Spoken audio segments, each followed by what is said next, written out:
Muy bien, vamos a iniciar con el segundo tema que son métodos diagnósticos en endocrinología. Los laboratorios en endocrinología nos ayudan a la determinación cualitativa y cuantitativa en sangre, plasma, orina y saliva de hormonas totales y libres, además de la medición de factores endocrinos como péptidos y proteínas relacionadas fijadoras en plasma, sangre, suero, orina y saliva.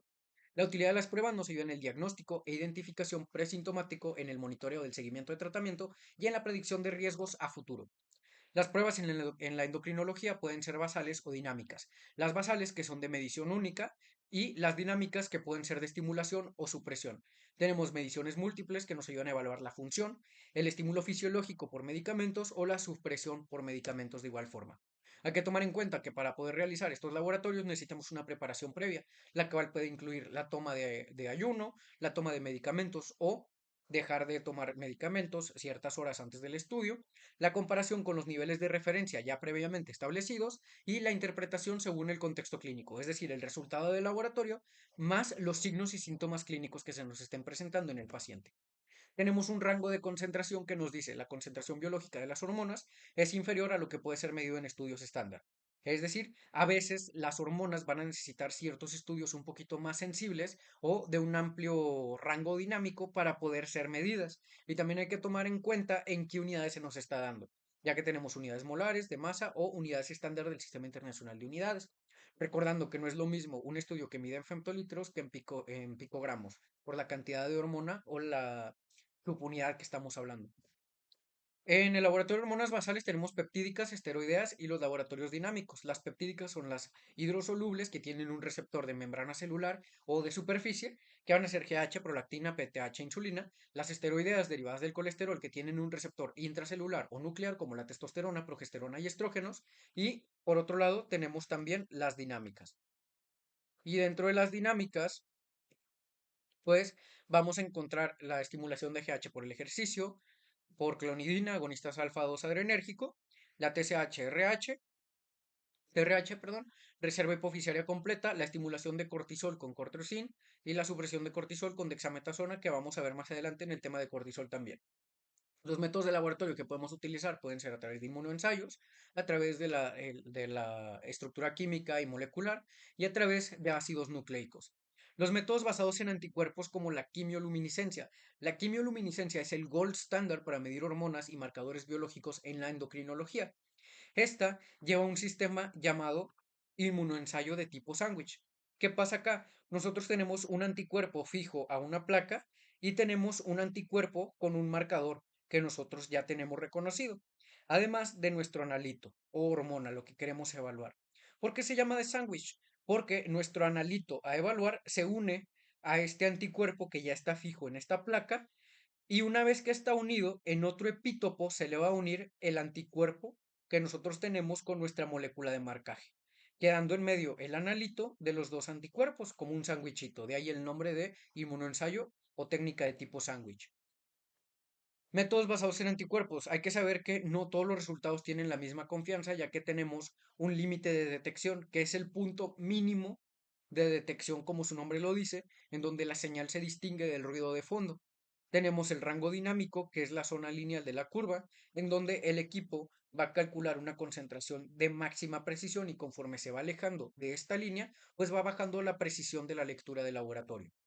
Tenemos el ensayo por competición, en donde el analito compite con el antígeno marcado por el sitio de unión, generando una curva inversamente proporcional a la concentración del analito.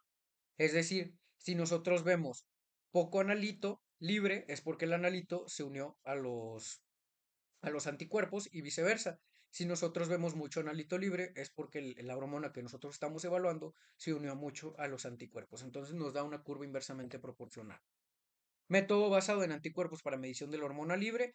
Esta puede ser medida en su forma libre activa o puede estar unida a una PB, a una proteína transportadora. En este caso sería su forma inactiva. El método gold standard es la diálisis. Básicamente ponen una membrana en la muestra con la proteína fijadora y la muestra a evaluar modificando el equilibrio. Esto va a generar un flujo molecular que permite la medición de la fracción libre de la hormona. Básicamente es como meter el espagueti con el agua a un colador. Entonces, ¿qué va a pasar? El espagueti se queda de un lado y el agua se va filtrando hacia el otro lado. Literal, eso es una diálisis. Es básicamente meter las hormonas a un colador para poder medir la fracción que nosotros estamos buscando específicamente.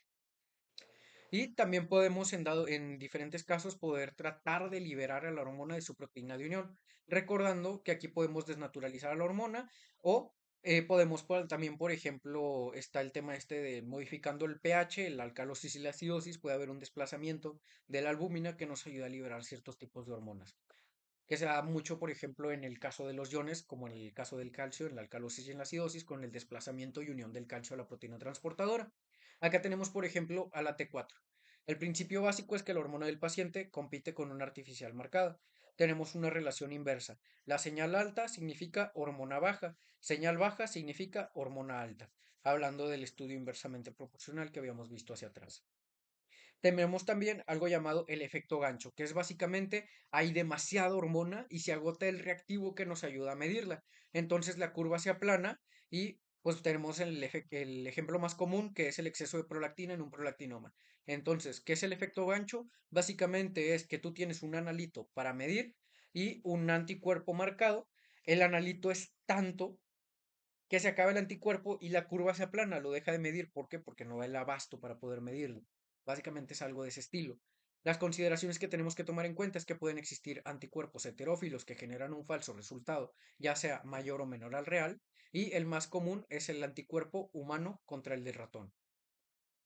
Otras consideraciones tenemos que también tomar en cuenta la interferencia con biotina, que puede disminuir o incrementar el resultado, la reactividad cruzada de hormonas esteroideas, los métodos análogos de hormonas libres y las interferencias desconocidas, ya sea fallos endógenos o que el paciente esté tomando algún medicamento. Métodos basados en estructura química. Tenemos la cromatografía.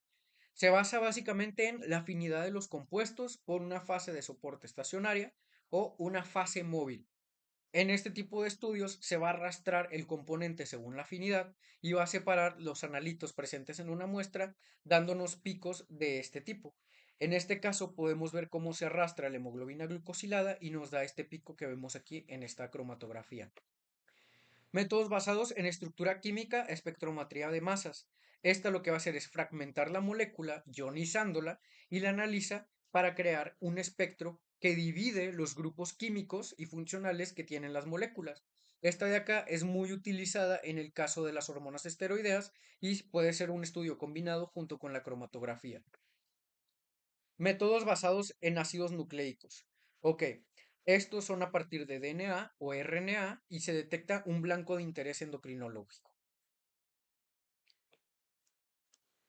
¿Qué tipo de estudios tenemos aquí? Tenemos a la PCR en tiempo real o PCRQ, que es muy útil en el estudio de nódulos tiroideos, en donde vamos a tener una hibridación, una extensión y vamos a tener una lectura de señal. Esta nos ayuda a determinar genes no codificantes presentes en el RNA mensajero que pueden modificar la expresión de genes que sí pueden llegar a considerarse o que pueden llegar a suponer un factor de riesgo para desarrollar alguna enfermedad. Tenemos parámetros intrínsecos para la validación analítica. Por ejemplo, acá tenemos el método exacto y preciso. Tiene que tener exactitud, el valor obtenido es el correcto y tiene que ser preciso. La medición tiene que ser reproducible en el caso de que sea, por ejemplo, un estudio de investigación y que alguien más quiera repetir el estudio, que tenga que tener más o menos los mismos valores o que sean valores cercanos. Tienes que tener también posibles resultados en las pruebas de validación con un nuevo método y hay que tomar en cuenta que tenemos errores aleatorios y errores sistemáticos. Aquí tenemos un poquito sobre el proceso que se tiene que tomar en cuenta, que es identificación de nuevos marcadores biológicos, el desarrollo de un método, la validación analítica seguida de la validación clínica y este proceso o estos estudios tienen que tener una utilidad clínica para poder ser utilizados. El desarrollo, implementación y validación de nuevos métodos. Aquí vamos a meternos un poquito sobre el tema de especificidad y sensibilidad. La sensibilidad, hablando del límite de detección y el límite de cuantificación que tienen estos estudios, y la especificidad, hablando de qué moléculas pueden ser detectadas por este estudio. Entonces, estos dos juntos, sensibilidad y especificidad, nos van a dar la precisión y la exactitud de nuestros estudios de laboratorio. Y pues ya más adelante pues se tiene que demostrar también la utilidad y los parámetros interpretativos que tienen que ser de que el valor de referencia que se va a tomar más adelante. Acá tenemos algunos ejemplos que venían en el libro y los errores en el proceso de análisis de laboratorio. De aquí es muy importante saber que en la fase preanalítica están del 30 al 75% del número de los errores totales y en la fase analítica, en la identificación de la muestra, etiquetado, procesamiento, análisis y control de calidad, vamos a encontrar de un 5 a un 30% de errores totales y en la fase posanalítica, en la recuperación del informe, en la interpretación de resultados, el 10 al 55% de los errores totales. Pero muy importante saber que en la solicitud de la prueba, identificación del paciente, tubos necesarios, etiquetado de los tubos, toma de la muestra, procesamiento y el transporte al laboratorio, es decir, en la fase preanalítica es en donde ocurre el mayor número de errores, hablando del estudio del laboratorio. A partir de aquí vamos a hablar un poquito sobre el contenido que venía en el libro y nos habla un poquito sobre la naturaleza de los trastornos endocrinos. Nos habla sobre que la mayoría se deben a un exceso o deficiencia de una hormona transportada en la circulación general y tenemos manifestaciones ya que las hormonas pues actúan sobre un órgano blanco y esto produce un efecto. Esto nos va a dar, por ende, una presentación clínica. Es raro que encontremos síntomas aislados, normalmente van a ser síntomas inespecíficos, astenia, debilidad, cambios en el apetito, que requieren evaluar todos los hallazgos para poder llegar a un diagnóstico. Tenemos los pilares del diagnóstico clínico, que es la historia longitudinal, la exploración física y la evaluación de pacientes asintomáticos. Ojo, en el video y en las clases que vimos nosotros en la facultad, pues obviamente se fueron más sobre el tema de la clínica, pero en el libro se nos menciona que hay que tomar en cuenta y demasiado a la historia clínica, la duración y progresión de los síntomas en el tiempo que dictan la gravedad y guían la elección de pruebas y el tratamiento, la exploración física que es fundamental para confirmar sospechas, por ejemplo, el bocio simétrico en enfermedad de Graves, que por cierto, el bocio ya no es patognomónico de Graves o de Hashimoto, en general cualquier inflamación de la tiroides pues, va a ocasionar un bocio y ayuda también en la diferenciación de patologías como el quiste hemorrágico versus el adenoma. Además de los diagnósticos por cribado bioquímico, la anamnesis y determinar si el paciente realmente es asintomático o si va a requerir algún tipo de intervención. Tenemos factores de confusión y diagnósticos diferenciales, la historia familiar, si el paciente está ingiriendo algún fármaco y la información que debe ser corroborada en síntomas difíciles de precisar, como por ejemplo la disfunción sexual, que puede ser necesaria la versión de la pareja. Y aquí tenemos unas tablas de apoyo para la identificación de enfermedades con algunos estudios diagnósticos y signos que venía en el libro. Y listo, aquí están las referencias y eso es todo por esta clase.